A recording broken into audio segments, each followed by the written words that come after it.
Um homem poderoso tentou fazer uma viúva vender uma terra que, segundo ele, não valia nada. Mas quando ela decidiu olhar de perto antes de aceitar, descobriu algo que ninguém naquela região queria que fosse revelado. E se essa história apareceu para você, é porque ela precisa ser ouvida. Então já se inscreve no canal para não perder as próximas. O homem que veio comprar a terra chegou antes de eu saber que ela existia. Eu ainda estava relendo a carta do cartório quando ouvi a batida na porta menos 3 pancadas secas, apressadas demais para ser visita boa. Dobrei o papel com cuidado, como se ele fosse quebrar, e fui abrir. Era um sujeito de camisa de botão, bem abotoada até o pescoço apesar do calor, com uma pasta de couro presa debaixo do braço. Sorriso largo demais. Olho que não parava quieto, varrendo o quartinho por cima do meu ombro. A senhorita Edalva Conceição Ramos disse que sim. Boa tarde. Sou o representante do Dr. Astério Lacerda. Vim fazer uma proposta pela propriedade da família. Eu ainda não tinha terminado de ler a carta. Tinha 25 anos e devia dinheiro para 5 pessoas diferentes. Devo ser justa. A maioria das dívidas não eram minhas por culpa menos eram do Marcos, meu marido, que morreu 8 meses antes numa batida de moto na BR-316, a 40 quilômetros de casa. Ele tinha feito empréstimo no nome dos dois, e quando ele foi embora, o nome que sobrou fui eu. Banco não tem luto, cobrador não espera choro secar. O quarto que eu morava era fundos da casa da dona Criusa. Uma senhora de cabelo branco que cobrava barato porque tinha pena de mim, e eu sabia disso, e às vezes isso doía mais do que a dívida. Tinha uma cama, uma cadeira, uma janela com tela furada que o mosquito ignorava completamente. No verão, o calor era tão pesado que eu acordava com a roupa encharcada antes do sol nascer.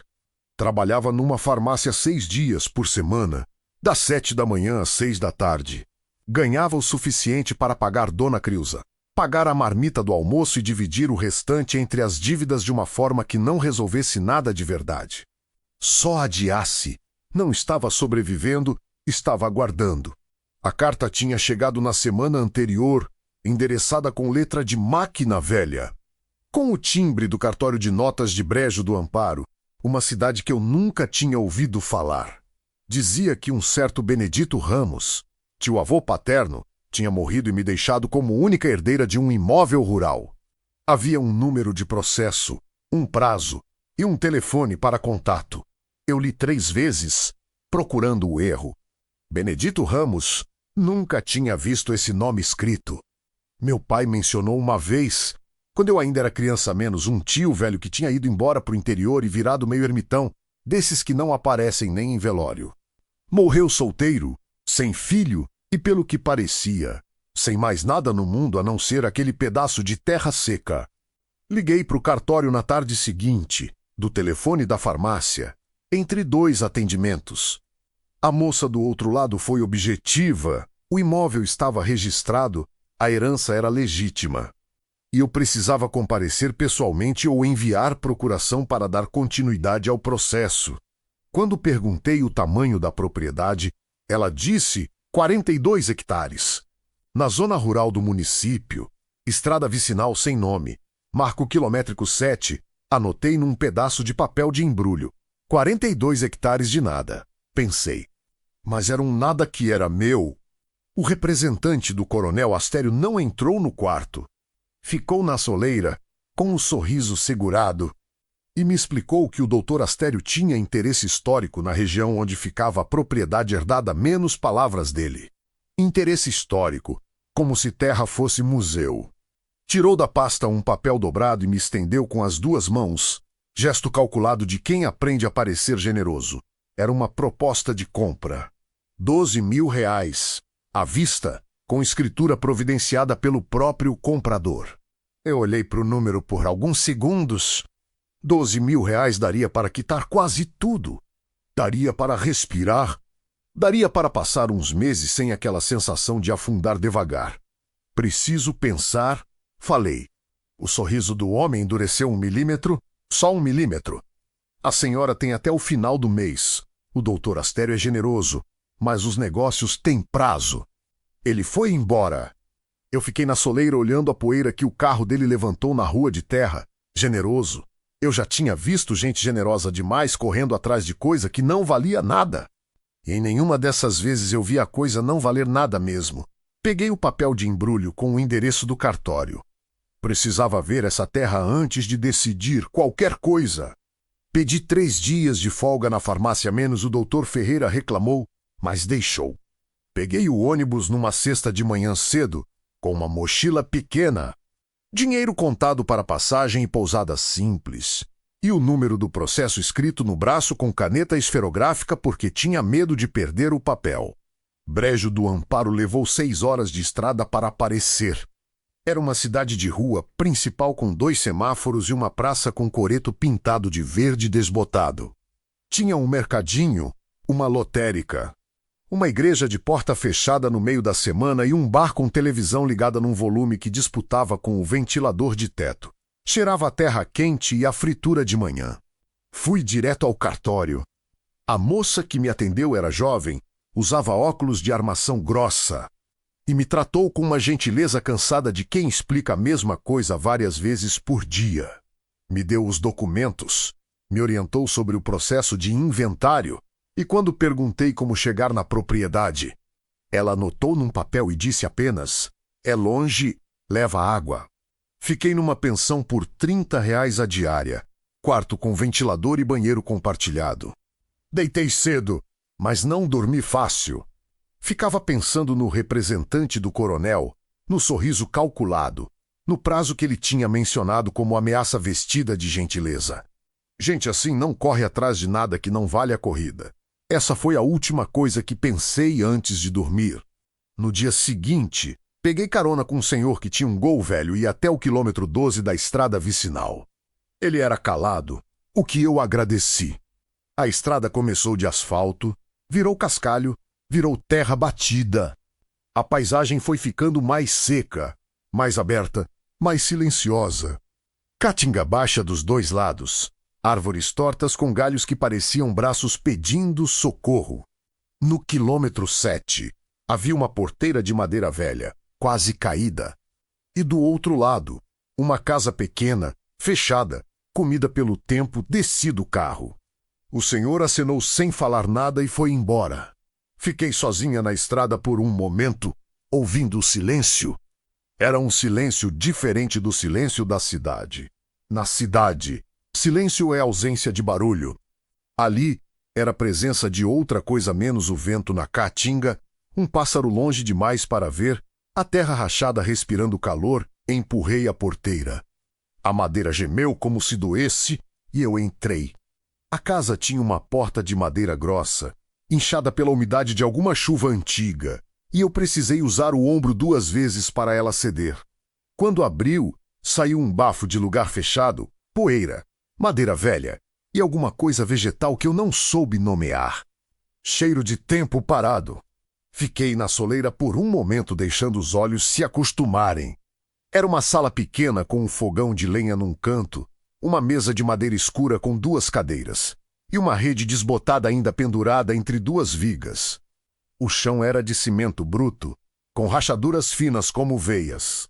A luz entrava por uma janela sem vidro, só com a moldura, e o sol da manhã cortava o cômodo em diagonal, iluminando a poeira suspensa no ar como se ela estivesse viva. Tinha uma xícara na mesa, isso me parou. Não era nada, eu sei, uma xícara velha, de esmaltado branco com a borda lascada. Mas estava no centro da mesa, sozinha, como se alguém tivesse acabado de levantá-la. Cheguei perto devagar. Toquei a borda com a ponta do dedo. Estava limpa por dentro, sem mancha de café, sem mofo, sem o pó grosso que cobria tudo mais naquela casa. Recuei a mão, fui olhar o resto. Havia 2 quartos separados por uma parede de tijolo sem reboco. O primeiro estava vazio, só o piso e uma prateleira de madeira que tinha cedido no meio. O segundo tinha um colchão enrolado no canto e, na parede oposta à porta, alguma coisa que me fez parar no meio do passo. A parede inteira estava coberta de desenhos, não era rabisco. Não era coisa de quem estava perdendo o juízo, embora eu tivesse pensado isso por um segundo. Era trabalho cuidadoso, feito com lápis e com carvão, em linhas finas e pacientes. Linhas que eu demorei uns segundos para reconhecer como o que eram.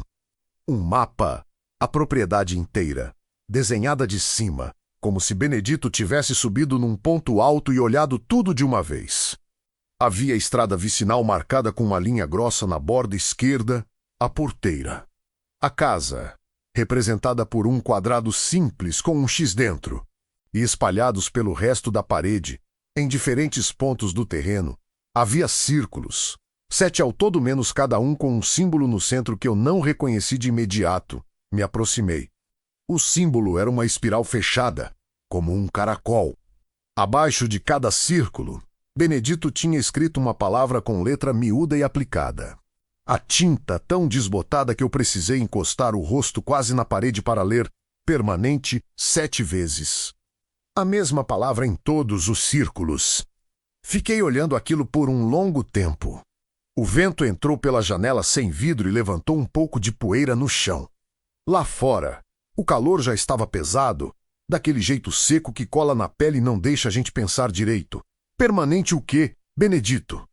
Passei a manhã caminhando pelo terreno com um mapa na cabeça. Eu não tinha experiência com terra, menos cresci em cidade pequena, nunca plantei nada além de cebolinha em garrafa PET na janela. Mas havia alguma coisa no jeito que o solo mudava em certos pontos que me chamou a atenção. Em 6 dos 7 lugares marcados no mapa, o chão estava diferente, menos mais escuro, mais úmido, mesmo com o sol a pino e semanas sem chuva. Em 2 desses pontos, havia plantas de folha larga crescendo sem que ninguém tivesse plantado. O tipo de verde que não combina com a caatinga seca ao redor. No 5º ponto, agachei e coloquei a mão na terra. Estava fria, não fresquinha, menos fria. Como terra que tem água por baixo, me levantei devagar. Olhei ao redor. A caatinga se estendia em silêncio nos 4 lados, torta e quieta e cor de palha. E eu estava ali no meio, com a mão fria e um pensamento que ainda não tinha forma, mas que já estava se armando lá no fundo. Voltei para casa no fim da tarde. Sentei na cadeira da mesa, de frente para a xícara que eu não tinha coragem de tirar do lugar, e fiquei pensando no representante do coronel, no sorriso. No prazo, nos 12.000 reais oferecidos antes de eu sequer ter posto o pé nessa terra. Peguei o celular e digitei no buscador espiral símbolo água subterrânea. A primeira resposta que apareceu era de um fórum de agricultores do Nordeste. O símbolo de espiral fechada era usado por raizeiros e fazendeiros antigos para marcar nascentes, pontos, onde a água brota do subsolo de forma natural e contínua. Olhos d'água, chamavam. Fechei o celular devagar, 7 círculos. 7 espirais, 7 vezes a palavra permanente. Benedito não tinha me deixado um pedaço de terra seca.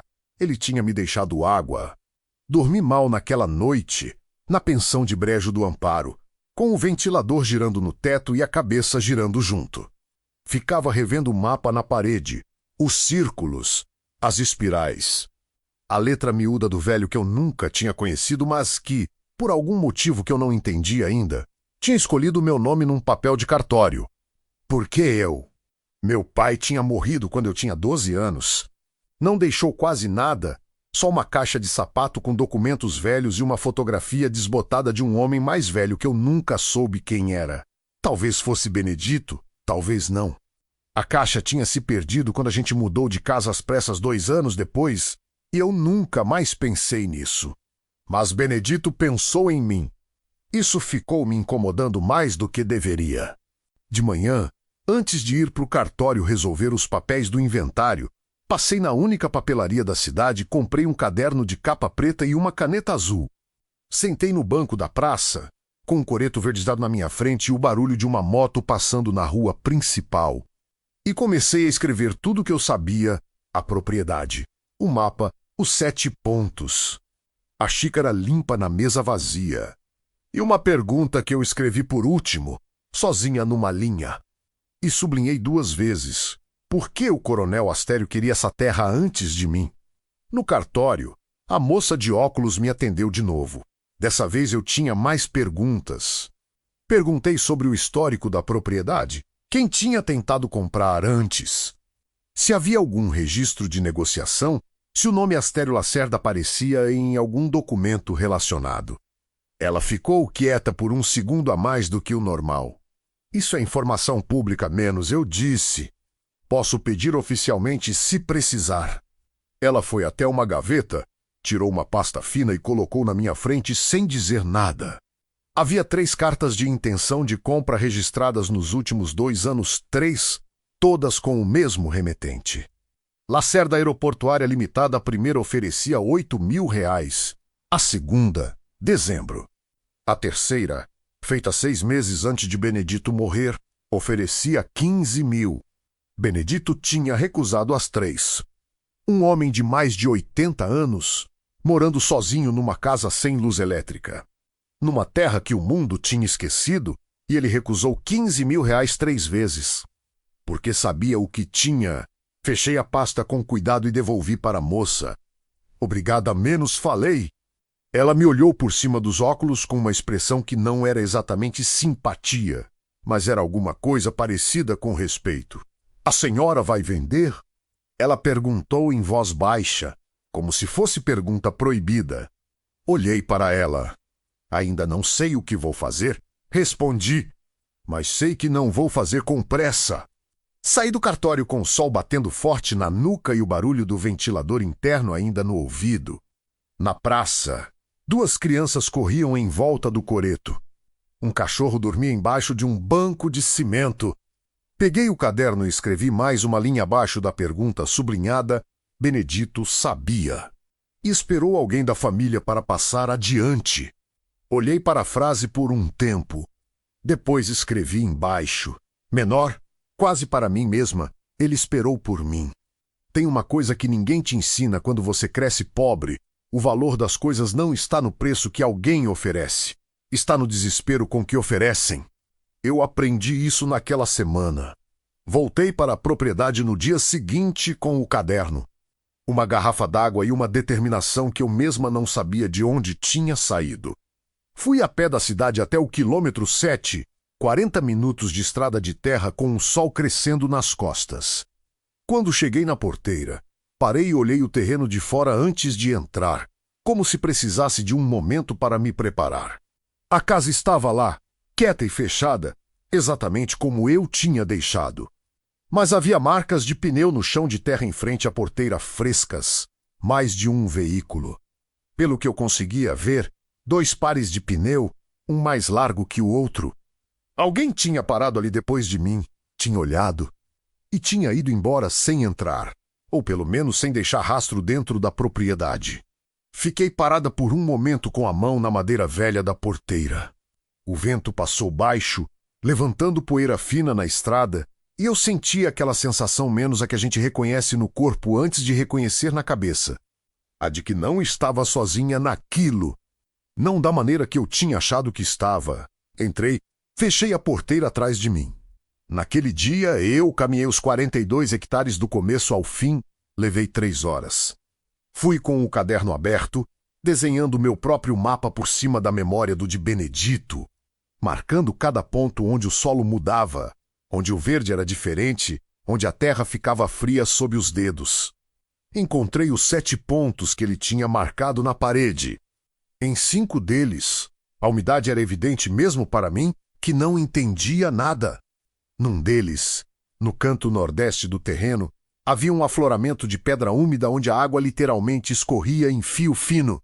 Constante, silencioso, como se a terra estivesse suando por dentro. Enchi a garrafa naquele fio d'água, bebi, era fria e sem gosto, a água mais limpa que eu tinha bebido em muito tempo. Fiquei ali sentada na pedra por uns 10 minutos, ouvindo o silêncio, o fio d'água e o vento longe na caatinga. Pensando em Benedito, um velho que eu nunca conheci, que passou anos mapeando cada nascente desse chão, recusando dinheiro de gente poderosa. Esperando que alguém da família viesse entender o que ele tinha guardado para mim. Isso pesava de um jeito que não era ruim.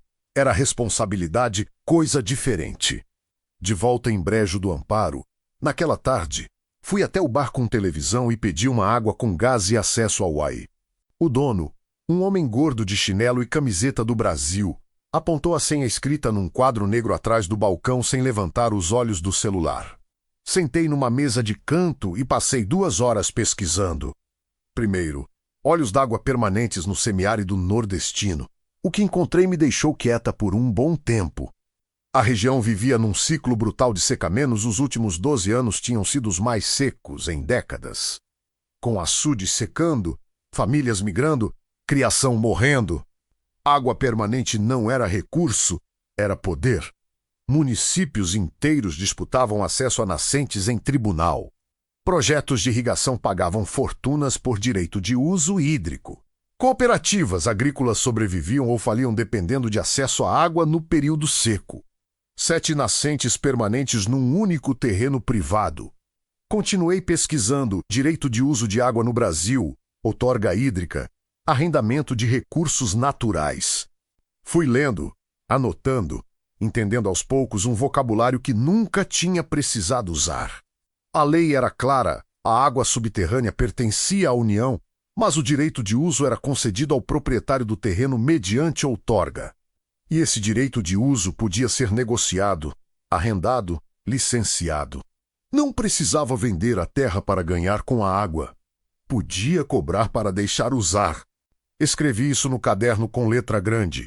Circulei 2 vezes e fiquei olhando para o círculo por um momento sem pensar em mais nada. Então escrevi abaixo: preciso de alguém que entenda de engenharia e de um advogado que não seja daqui.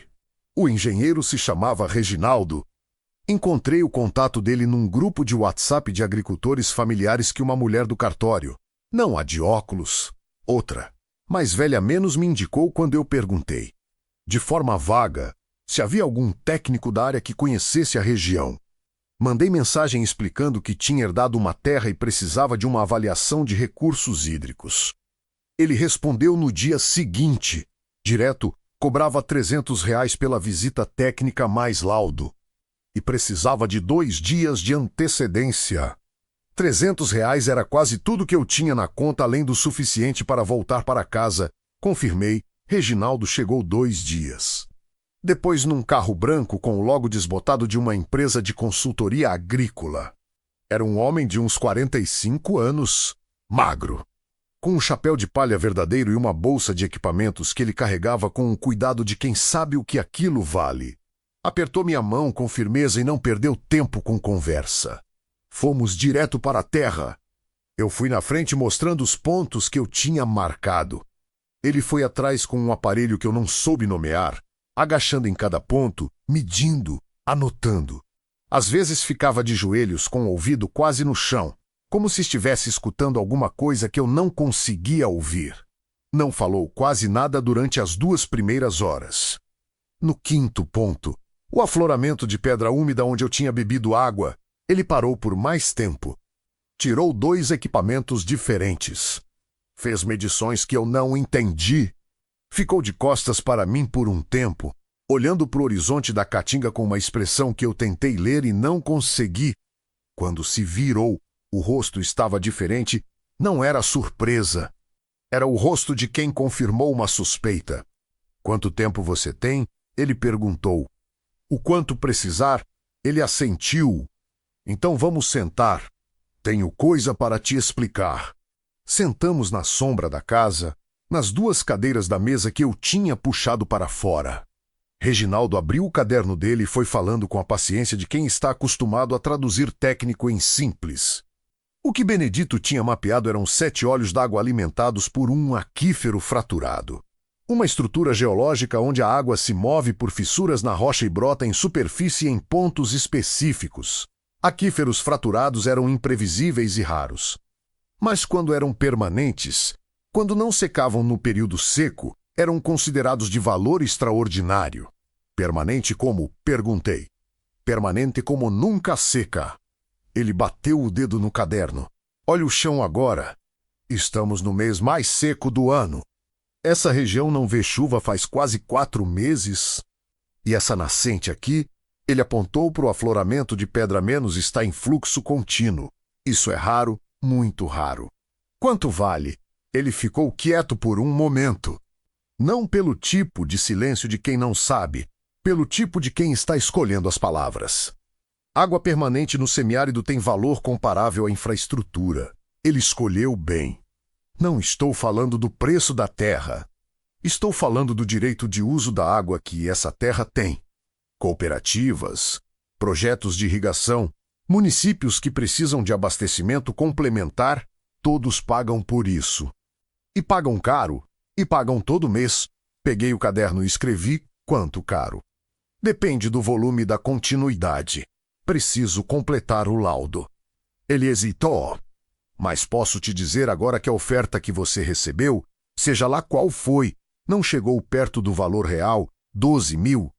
Ele me olhou, não disse nada por um tempo. Depois disse, o laudo vai indicar um valor de mercado entre 70 e 90 mil só pela terra, considerando os recursos hídricos. O direito de arrendamento da água pode gerar entre R$1.000 e R$2.000 por mês, dependendo do contrato, por décadas. O sol estava descendo quando ele disse isso. A luz ficou laranja e deitada, o tipo de luz que pega tudo de lado e faz a sombra crescer devagar. A caatinga em volta estava em silêncio, aquele silêncio cheio que eu já tinha aprendido a reconhecer, não vazio, mas carregado. Fiquei olhando para o afloramento de pedra com o fio d'água escorrendo quieto, constante, como sempre tinha escorrido, como sempre escorreria. Benedito sabia. Tinha sabido a vida toda. E tinha ficado aqui, recusando dinheiro de coronel, esperando que alguém da família chegasse e entendesse antes de abrir a mão. Senti alguma coisa apertar no peito. Não era tristeza exatamente. Era reconhecimento tardio. Era vergonha de quase ter vendido por 12 mil sem nem vir olhar. Era gratidão por uma carta de cartório que chegou antes do homem de camisa abotoada me convencer de que era tudo o que valia. Preciso do laudo completo. Falei, quando consegui falar. Com tudo documentado. Você vai ter, e preciso de um advogado. Alguém que conheça direito agrário e recursos hídricos.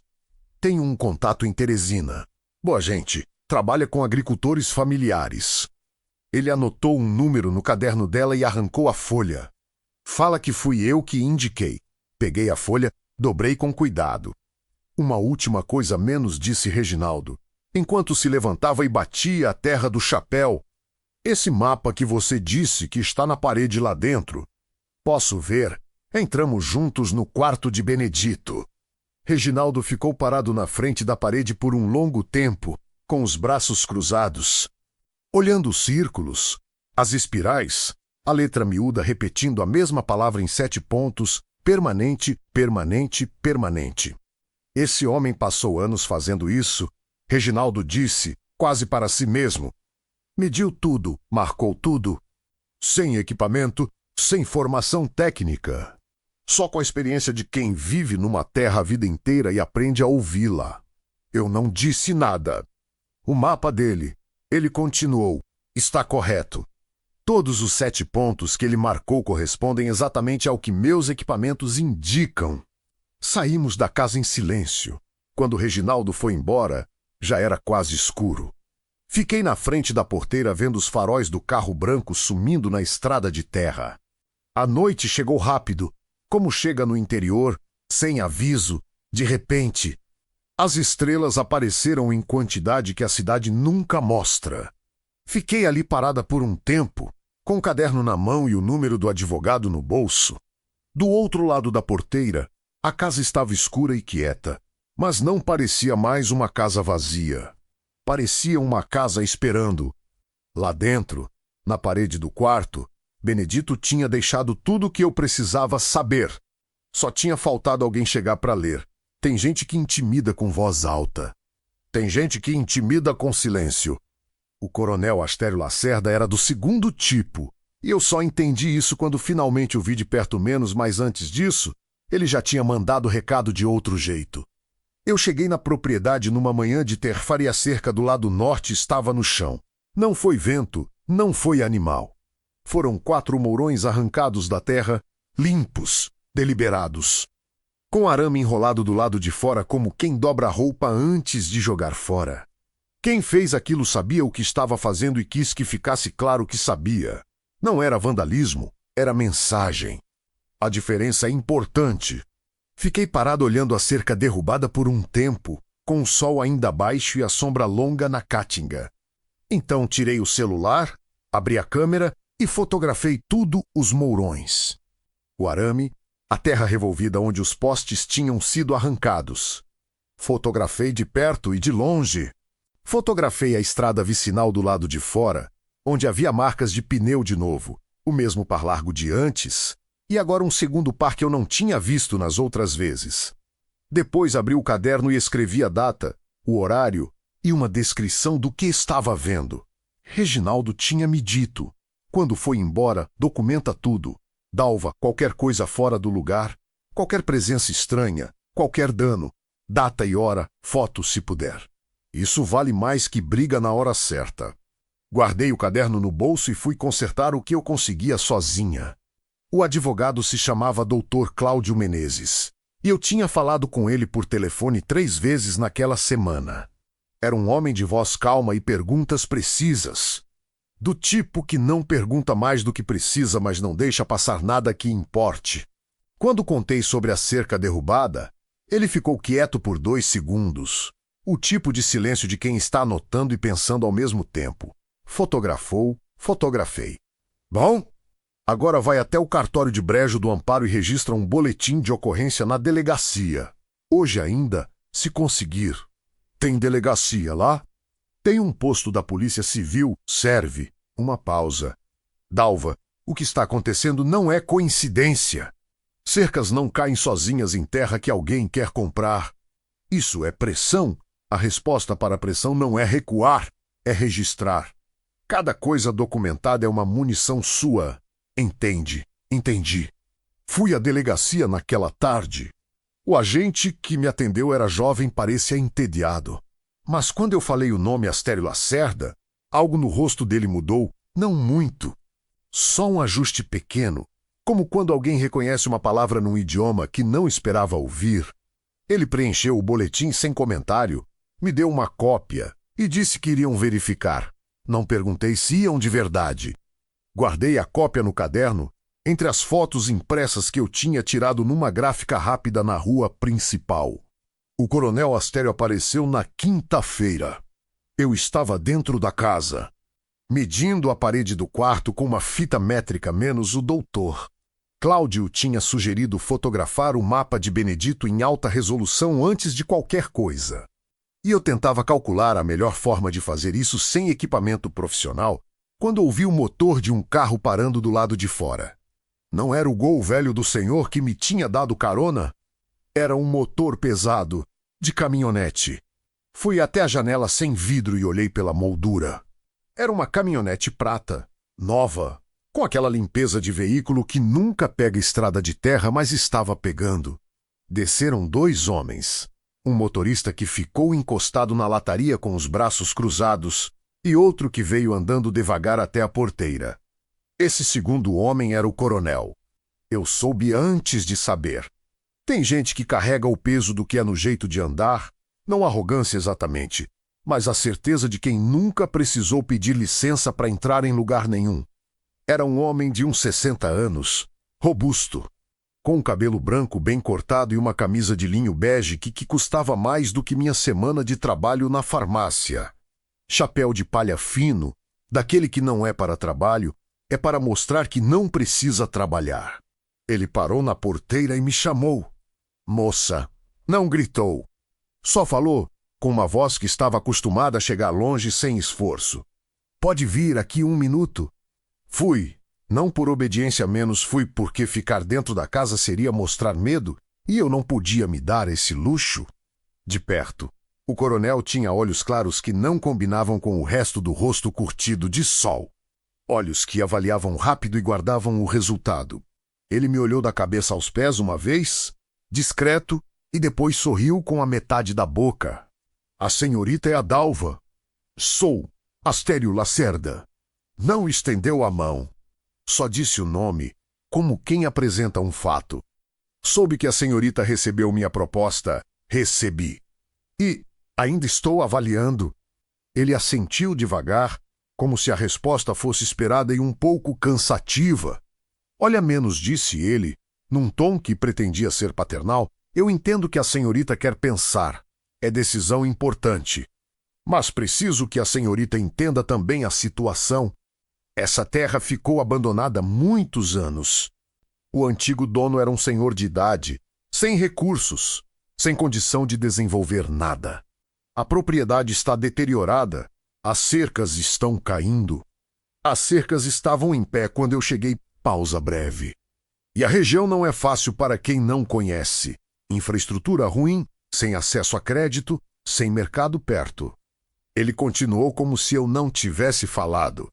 Minha oferta é justa para o que a terra representa. A senhorita pega o dinheiro, resolve sua vida. E não precisa se preocupar com uma propriedade que, convenhamos, a senhorita não tem como administrar. Eu deixei ele terminar.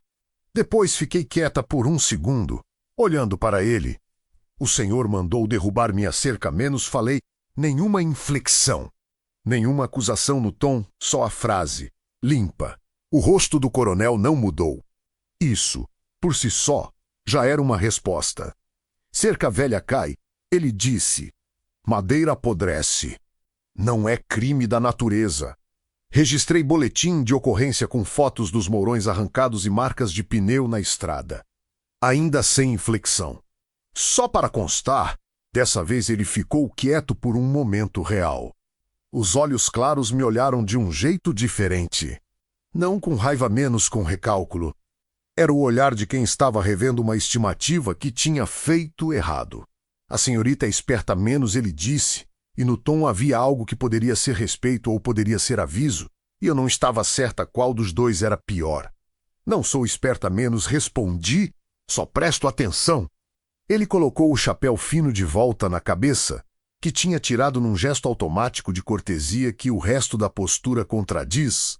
Minha oferta está de pé, disse. Mas oferta tem prazo, como eu já fiz questionar. E a senhorita vai descobrir que terra no interior sem estrutura dá mais trabalho do que vale. Obrigada pela visita, menos falei. Ele me olhou por mais um segundo. Depois virou e foi andando de volta para a caminhonete com o mesmo passo de quem nunca precisou correr. O motorista abriu a porta sem ser pedido. O motor pegou pesado. A caminhonete foi embora levantando poeira vermelha na estrada de terra. Fiquei na porteira até o barulho sumir. Então voltei para dentro, sentei na cadeira da mesa e fiquei com as mãos paradas sobre o caderno fechado por um tempo. Meu coração estava acelerado. Eu não tinha deixado aparecer, mas estava... Aquele homem carregava uma gravidade específica, menos a gravidade de quem está acostumado a que as coisas se resolvam do jeito que ele quer. E que, quando não se resolvem, ele encontra outro jeito, mas havia algo mais. Havia o fato de que ele tinha vindo pessoalmente. Gente, como o coronel Astério não vai pessoalmente a lugar nenhum quando manda representante, não aparece em terra de herdeira desconhecida com caminhonete e chapéu de linho quando a situação está sob controle. Ele veio porque eu não tinha aceitado rápido, e isso tinha saído do roteiro dele. E se eu tinha saído do roteiro dele, era porque o roteiro dependia da minha pressa, minhas dívidas, meu desespero. Ele tinha apostado que eu chegaria aqui com fome de dinheiro e medo de complicação, assinaria o papel em 2 dias e iria embora aliviada, abri o caderno. Escrevi a data e a hora. Descrevi a visita com detalhes menos as palavras exatas que conseguia lembrar, a postura, o tom, a frase sobre a cerca. Escrevi tudo. Depois liguei para o Dr. Cláudio. Ele atendeu no segundo toque. Ele apareceu. Falei, uma pausa. Pessoalmente? Pessoalmente, outra pausa, menor. Então é mais sério do que eu pensava, menos, ele disse. O laudo do Reginaldo chegou? Chegou ontem. 7 nascentes confirmadas. Fluxo permanente. Laudo técnico completo com coordenadas e estimativa de volume. Me manda hoje. A voz do Dr. Cláudio tinha ficado mais firme, do jeito que fica quando uma peça de xadrez se move e abre espaço. Dalva, preciso te explicar uma coisa importante sobre a próxima etapa. Pode falar? Você não vai vender essa terra, eu já sabia. Mas ouvir de outra pessoa, dito assim, direto, com aquela certeza menos fez diferença. Não vou menos, confirmei. O que você vai fazer é muito mais inteligente do que vender. E vai fazer o coronel Astério pagar todo mês pelo que ele tentou tomar uma vez. Fora, o sol estava descendo. A luz ficou daquele laranja pesado que antecede o escuro rápido do interior. Pelo quadro da janela sem vidro, eu vi a caatinga parada e o céu grande e limpo. Em algum lugar lá fora, no canto nordeste do terreno, o fio d'água escorria quieto da pedra úmida, constante, indiferente ao coronel. Indiferente às cercas derrubadas. Indiferente a tudo que os homens tramavam em volta dele. Só escorria como sempre tinha escorrido. Como sempre escorreria. O contrato foi assinado numa sala pequena do escritório do Dr. Cláudio, em Teresina, numa manhã de setembro com chuva fina batendo na janela. Eu estava sentada do lado direito da mesa, com um caderno de capa preta na bolsa e as mãos quietas sobre a pasta de documentos. Do outro lado, o representante legal de Astério Lacerda. Não ele. Nunca ele. Gente assim não assina nada pessoalmente. Um advogado de terno cinza que passou a reunião inteira com uma expressão de quem mordeu limão e resolveu não reclamar. O contrato estabelecia arrendamento de direito de uso hídrico por 15 anos, renováveis. Com pagamento mensal de R$ 1.800, reajuste anual pelo Hípica. E cláusula de responsabilidade ambiental inteiramente do arrendatário. R$ 1.800 por mês do coronel Astério Lacerda, para usar a água que ele tinha tentado comprar por R$ 12.000 de uma vez. O advogado de terno cinza assinou sem olhar para mim. Eu assinei olhando para ele, porque achei que era justo que pelo menos um dos dois encarasse o momento com clareza. Mas deixa eu voltar um pouco.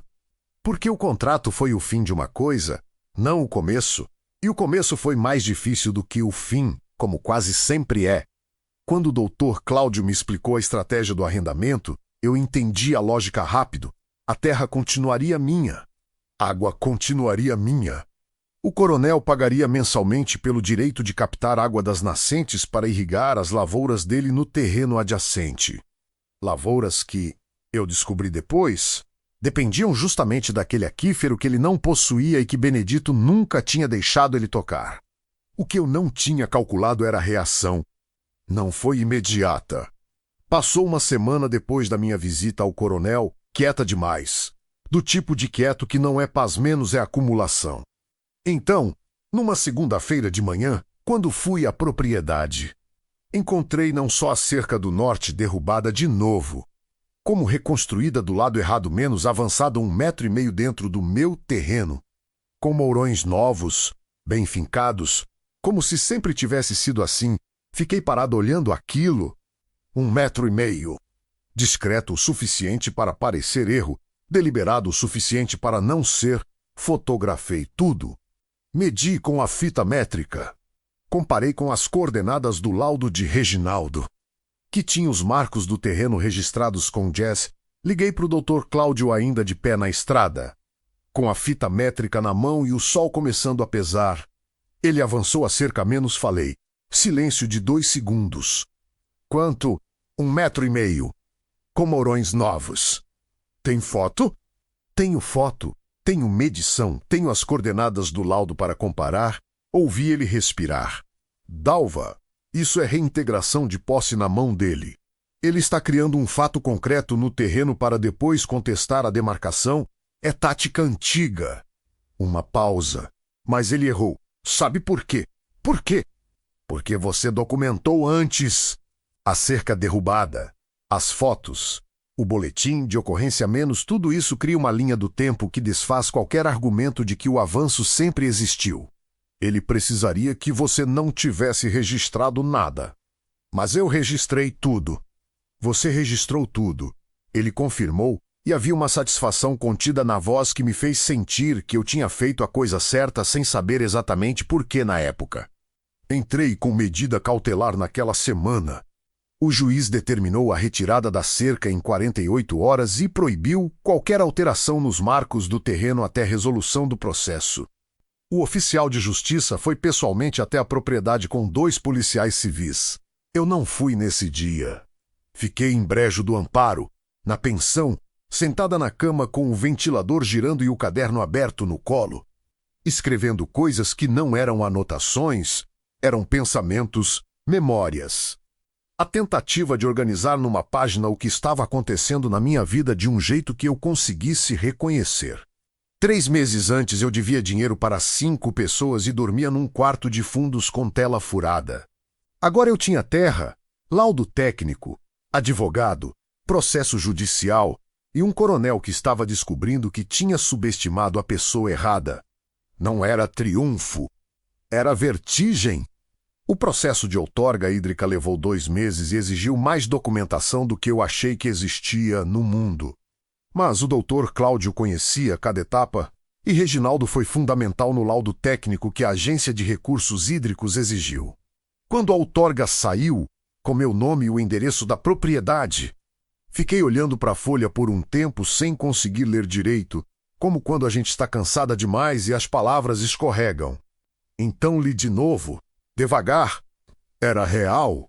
Levei a cópia para casa e guardei dentro do caderno de capa preta, na última página, do lado do número do advogado que a moça do cartório tinha me dado no começo, quando eu era ainda uma pessoa diferente, menos mais assustada, mas sem chão.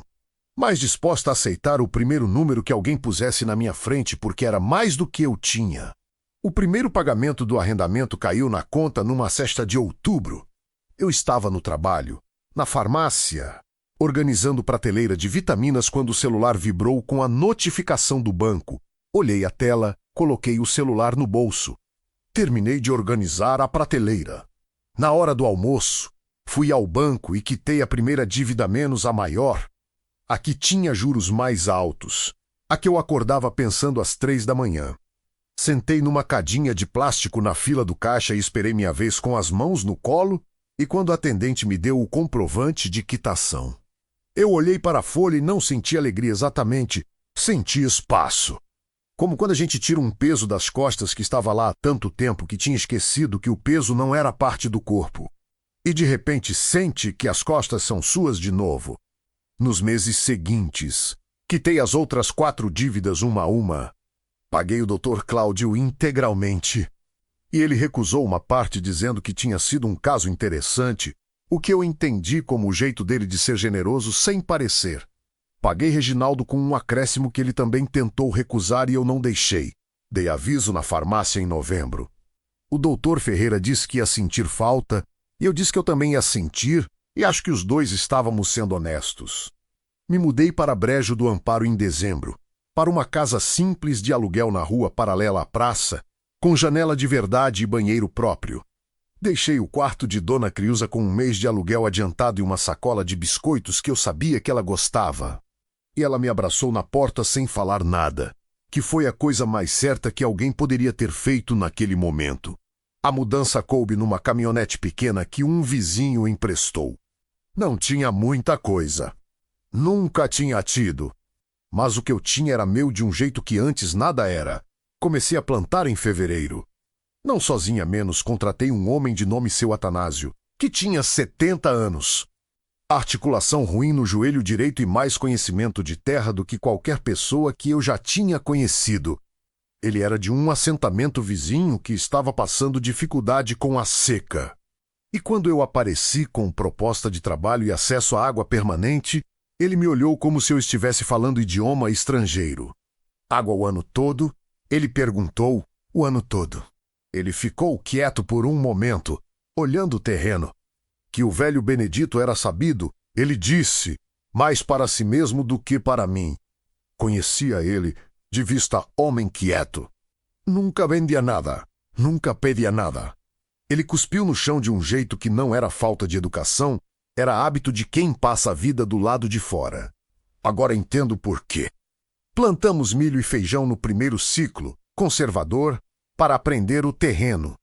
Depois acrescentamos fava e uma fileira de palma forrageira que Seu Atanásio insistiu e tinha razão de insistir. No canto nordeste, perto do afloramento de pedra, plantamos um pequeno pomar, goiaba, acerola, limão, porque Seu Atanásio disse que ali, com aquela água, as raízes iam fundo e as árvores durariam décadas. Eu parei quando ele disse isso. Árvores que eu plantaria e que durariam décadas, que dariam fruta depois de mim, talvez, que ficariam nessa terra quando eu não estivesse mais. Nunca tinha pensado em tempo assim, em coisas que continuam. Numa tarde de março, fui até o quarto de Benedito. Tinha ido outras vezes, mas sempre com propósito: fotografar o mapa, medir, mostrar para o Reginaldo, para o Dr. Cláudio, documentar. Dessa vez fui sem propósito nenhum. Fui porque queria ficar lá. Sentei no chão de cimento bruto com as costas na parede oposta ao mapa e fiquei olhando os 7 círculos, as 7 espirais, a letra miúda repetindo a palavra que ele tinha repetido como oração ou como testamento permanente. Pensei no velho que tinha vivido aqui décadas sozinho, recusando dinheiro de gente poderosa, mapeando cada nascente com paciência de quem sabe que a urgência é armadilha, que tinha morrido aqui, provavelmente, num desses quartos, nessa cama enrolada no canto. E antes de morrer tinha pensado no nome de uma Sabrina que nunca tinha visto e decidido que era ela. Por que eu? Essa pergunta tinha me acompanhado desde o começo, e eu nunca tinha encontrado resposta satisfatória. Perguntei para o cartório. Perguntei para o Dr. Cláudio. Olhei nos documentos do inventário procurando alguma carta, alguma explicação, alguma instrução que Benedito tivesse deixado além do mapa. Não tinha nada, só o nome. O meu nome, escrito à mão numa folha de testamento registrada num cartório de cidade pequena. Como se fosse coisa simples, como se ele simplesmente soubesse. Fiquei olhando o mapa por um longo tempo.